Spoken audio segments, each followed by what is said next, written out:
अस्सलाम वालेकुम। Welcome students, welcome to my YouTube channel. Students, आज हम डिस्कस करने जा रहे हैं परसेंटेजेस मोर देन 100 या percentages greater than 100। So students, अगर आपको परसेंटेज का कंसेप्ट बिल्कुल बेसिक से स्टार्ट करना है तो मैंने प्लेलिस्ट का लिंक डिस्क्रिप्शन में दे दिया है, आप वहाँ से लिंक क्लिक करें। तो अगर आप परसेंटेज को मुकम्मल तौर पर सीखना चाहते हैं तो इसकी मैंने मुकम्मल प्लेलिस्ट बना दी है, काफ़ी सारे वीडियोज़ हैं, आप वहाँ से देख के इसको सीख सकते हैं। सो अब चलते हैं अपने बेसिक टॉपिक की तरफ। परसेंटेजेस मोर देन 100 के हमारे पास जो परसेंटेज होती है वो क्या 100 से ज़्यादा भी हो सकती है या नहीं। तो स्टार्ट करते हैं टॉपिक को। तो अब तक हमने जो परसेंटेज पढ़ी है वो आप जानते हैं, हमने सिंपली इसकी डेफिनेशन पढ़ी थी। परसेंटेज मीन आउट ऑफ 100, यानी हमारे पास जो 100 में से पार्ट होता था हम क्या कहते थे उसको, उतने परसेंट कहते थे। सो फॉर एग्जाम्पल, अगर हमारे पास कोई नंबर है 75/100, तो ये 100 में से कितना है, 75 है, तो हम इसको सिंपली कहते थे 75%। इस तरह कोई भी नंबर हो 100 में से 85 है, आप उसको 85% कह सकते हैं।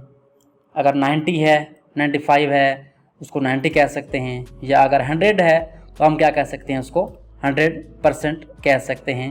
यानी 100/100 अगर आपके मार्क्स आ जाएं या कोई चीज़ हो 100/100 तो हम क्या कहते हैं, उसको 100% कहते हैं।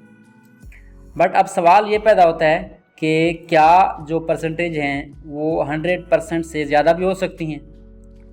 तो इसका आंसर है यस, यानी जो परसेंटेजेस हैं वो 100 से ज़्यादा भी हो सकती हैं, मोर देन 100 हो सकती हैं। तो अब चलते हैं इसके कंसेप्ट की तरफ कि इसका कंसेप्ट क्या है। तो इसके लिए हम क्या करेंगे, एक एक्टिविटी करेंगे, एक प्रॉब्लम सॉल्व करेंगे, जिससे आपको ये क्लियर हो जाएगा कि हमारे पास जो परसेंटेजेस होती हैं वो 100 से ज़्यादा भी हो सकती हैं। तो एक एक्टिविटी है, फॉर एग्जांपल आपने कोई चीज़ ली है 100 रुपीज़ की, आपकी क्या होगी, कास्ट प्राइस क्या होगी, वो आपकी 100 है। उसके बाद आपने क्या किया, उसको बेच दिया 200 रुपीज़ में, तो हमारे पास उसकी जो सेलिंग प्राइस है वो क्या होगी, यानी आपने जो बेची है वो क्या होगी, हमारे पास 200। तो आपने 100 में चीज़ ख़रीदी है और 200 में बेच दी है, तो इसका प्रॉफिट कैसे आएगा। प्रॉफिट का फार्मूला हमारे पास क्या होता है, profit is equal to SP minus CP होता है। तो आप SP में से यानी सेलिंग प्राइस में से CP निकाल लेंगे तो हमारे पास क्या आएगा, प्रॉफिट आएगा। प्रॉफिट क्या आएगा हमारे पास, वो आएगा हमारे पास 200 माइनस 100 क्या हो जाएगा हमारे पास, ये प्रॉफिट क्या हो जाएगा हमारे पास, 100 हो जाएगा। सो ये हमारे पास प्रॉफिट है, 100 प्रॉफिट आ गया। तो अगर हमने प्रॉफिट परसेंटेज फाइंड करनी हो उसके बाद हमारे पास फार्मूला होता है, वो क्या होता है, profit divide by cost price mean CP, और क्या करते हैं हम उसको मल्टीप्लाई कर देते हैं 100 से। तो 100 से मल्टीप्लाई करेंगे और साथ क्या लगाते हैं, परसेंट लगाते हैं। तो हमारे पास प्रॉफिट कितना आया था, 100 आया था, और हमारे पास जो कास्ट प्राइस थी वो क्या थी, वो भी 100 थी। आप देख सकते हैं यहाँ पे कास्ट प्राइस हमारे पास क्या थी, वो 100 थी। तो इसको आप यूज़ करें तो हमारे पास जो ये साल होगी फ्रैक्शन, ये 100 से कैंसिल हो जाएगा, यानी यहाँ पे ये कैंसिल हो गया। पीछे हमारे पास क्या बचेगा, 100 बचेगा। तो इसका मतलब क्या है कि हमारा जो प्रॉफिट है वो कितना आ रहा है, टोटल ओवरऑल 100% आ रहा है, यानी हमारा कितना आ गया, प्रॉफिट 100% आ गया। तो इसका मतलब क्या है 100% का, कि आपने एक चीज़ जितने में ली है आपने उसका डबल मुनाफा कमाया है। यानी आपने 100 में ली है, 200 में बेची है, इसका मतलब जब भी आप एक चीज़ जो है अपनी प्राइस में लेंगे उसका मुनाफा डबल होगा। इसका मतलब है हमारा प्रॉफिट कितना है, 100% है। तो ये था हमारे पास 100%। अब चलते हैं हम कि अगर हमारे पास जो है प्रॉफिट मोर देन 100% हो तो वो कैसे आएगा। अगर हमारे पास कास्ट प्राइस वही 100 रहे और सेलिंग प्राइस क्या हो, 300 हो, तो अब हम क्या करेंगे, प्रॉफिट फाइंड करेंगे। तो इसका प्रॉफिट क्या आएगा हमारे पास, तो अब क्या करेंगे, प्रॉफिट फाइंड करने के लिए 300 में से आप 100 को निकाल लेंगे, तो हमारे पास जो इसका प्रॉफिट आएगा वो क्या होगा, हमारे पास प्रॉफिट इज़ 200। तो यहाँ पे हमारे पास प्रॉफिट कितना आ गया, 200 आ गया। यानी आपने 100 रुपये की चीज़ ली है और 300 की बेच दी है, तो प्रॉफिट कितना आ गया, 200 आ गया। तो अब इसकी क्या करते हैं, हम प्रॉफिट परसेंटेज फाइंड करते हैं।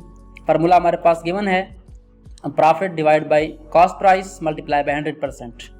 तो हम इसको अप्लाई करते हैं तो हमारे पास क्या आएगा, प्रॉफिट बाई CP, यानी हमारे पास प्रॉफिट कितना था, 200 था, और कास्ट प्राइस हमारी क्या थी, 100 थी। इसको हम मल्टीप्लाई करते हैं 100% से, तो हमारा जो 100 है 100 से कैंसिल हो जाएगा और पीछे हमारे पास क्या रह जाएगा, पीछे हमारे पास बचेगा 200। इसको 1 से मल्टीप्लाई कर दें, हमारे पास रिजल्ट क्या आएगा, 200 ही आएगा। तो इसका मतलब हमारा प्रॉफिट कितना आ गया, 200% आ गया। तो यहाँ से ये बात क्लियर हो गई कि परसेंटेज जो है वो सिर्फ 100 तक लिमिटेड नहीं है, 100 तक महदूद नहीं है, बल्कि इससे आगे भी हम जा सकते हैं और आगे जितना चाहें हम जा सकते हैं, कोई लिमिट नहीं है इसकी। यानी अगर आपका प्रॉफिट 300 है तो आपका जो यहाँ पे कास्ट प्राइस 100 थी तो प्रॉफिट कितना आया, 200%।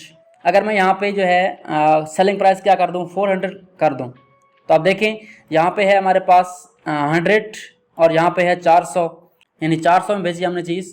तो इसका मतलब हमारा जो प्रॉफिट है वो कितना आया, वो भी हमारे पास क्या आया, 400 में से आप निकालेंगे 100 तो हमारे पास क्या आएगा, 300। तो हमारे पास जो इसका प्रॉफिट परसेंटेज आएगी वो क्या होगी, हमारे पास वो प्रॉफिट परसेंटेज होगी हमारी 300%। तो इससे ये क्लियर हुआ कि हमारे पास जो परसेंटेज है वो 100 तक नहीं रहती, बल्कि इससे आगे भी आ सकती है। तो आई होप सो आपको इस एक्टिविटी से परसेंटेज की समझ आ गई होगी कि हमारे पास जो परसेंटेज है वो 100 से ज़्यादा भी हो सकती है। So students, I hope so आपको ये टॉपिक समझ आ गया होगा कि परसेंटेजेस मोर देन 100 इसका बेसिक कंसेप्ट क्या है। सो आज के लिए इतना ही। Thanks for watching and don't forget to subscribe my channel.